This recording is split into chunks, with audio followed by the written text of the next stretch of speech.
Jing no so sang hoizo. Tamilahi 1988 February tarik som le thuma.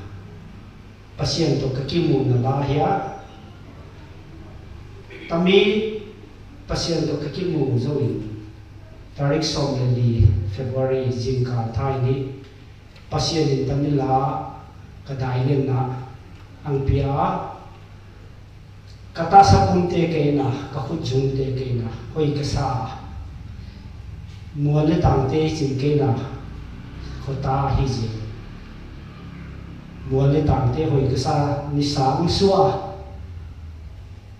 na ite ni pasien silpol te na hoy na chini kang tangay ka ng poda o tamisa hoy zo jing ni lo suwa sang hoy zo kamang undan pachi kagai to nang por khe chen Tamilahi pasien ang pia athu te to mai wain ala cha ngai lo Tamila mi tampin hagaw ni ta salma apat to pin na din pasien in ko zo ta hen amen right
Sing